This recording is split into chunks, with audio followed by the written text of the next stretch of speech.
Hello guys, இப்போ நம்ம பார்த்தீங்கன்னா ஆக்சிஸ் பேங்க்கோட ஸ்டாக்கில் வந்துருக்கோம். ஆக்சிஸ் பேங்க்குக்கு ஸ்டாக்கோட ரிசல்ட் டேட் என்னன்னு பார்த்தோம்னா 23 வந்து ஆக்சிஸ் பேங்க். ஸோ இதுக்கு முன்னாடி சொன்னதெல்லாம் 22 போடுறது மாதிரி சொல்லிட்டுக்கிறேன். ரைட்டு, 23 பார்த்தீங்கன்னா ஆக்சிஸ் பேங்க்கு வந்து ரிசல்ட் இருக்குது. சரிங்களா? ஸோ ஆக்சிஸ் பேங்க்கோட ஸ்டாக் வந்து எப்படி பர்ஃபார்ம் பண்ணும் அப்படின்னு சொல்லிட்டு பார்க்கலாம். ஸோ இது பார்த்தீங்கன்னா ஆல்ரெடி லைட்டாக அனலைஸ் பண்ணி வச்சு எல்லாம் அழிஞ்சு போயிடுது. ஓகே, டே டைம் ஃப்ரேமில் இப்போ நம்ம இருக்கோம். So Axis bank current price வந்து இங்கே இருக்குது. ஸோ ஆக்சுவலாக இப்போ என்ன தெரியுது எனக்கு அப்படின்னு பார்த்தீங்கன்னா, அப்படியே நான் உங்களுக்கு காமிச்சிட்றேன். ஸோ இது ஆஸ் பர் எலியட் வேவ் நம்ம பார்ப்போம்னா,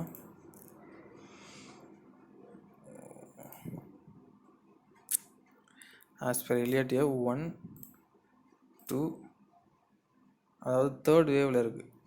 3 4 5 அது அப்படி வரணும். அதாவது இது தேர்ட் வேவில் பார்த்தீங்கன்னா, இது தேர்ட் வேவில் ஃபோர்த் வேவில் இருக்குது. புரியுதுங்களா உங்களுக்கு? 1 2 3 4, இப்போ 5 வந்து இங்கே வரணும். 5 வந்தால் சாரிப்பா, இதை போட்டானா? ஓகே, 1 2 3 4 5 வந்து இப்போ இங்கே வரணும்.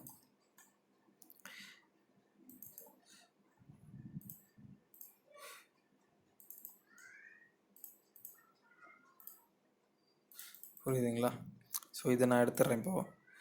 இப்போ இங்கே வந்து தேர்ட் வேவில் ஃபோர்த் வேவ் வந்து போய்கிட்டுருக்கு. ஸோ வந்து இது வந்து ஃப்ளாக் பேட்டர்ன் கரெக்ஷன், வந்து ஃப்ளாக் பேட்டர்ன் அப்படின்னு வந்து சொல்லுவோம். ஃப்ளாக் பேட்டர்ன் வந்து கரெக்ஷன் வந்து முடிஞ்சிருச்சு இப்போது. ஸோ கரெக்டாக சி வேவ் வந்து இம்பல்ஸாக இருக்கும். ஸோ சி வேவ் கரெக்ஷன் வந்து முடிஞ்சிச்சு. ஸோ நெக்ஸ்ட் டார்கெட் எங்கே நம்மளுக்கு வரும் அப்படின்னு பார்த்தோம்னா,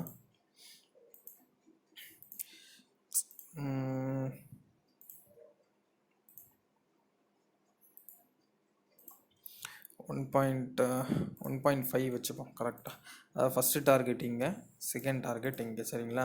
ஸோ ஆக்சிஸ் பேங்க்கோட ரிசல்ட்டு பார்த்திங்கன்னா நம்மளுக்கு பாசிட்டிவாக தான் முடியும். அது வந்து எந்த வித மாற்று கருத்துக்களும் இல்லை. ஸோ இது வந்து பாசிட்டிவில் போய்கிட்டு இருக்கு Axis bank. Okay, next stock பார்ப்போம் வாங்க.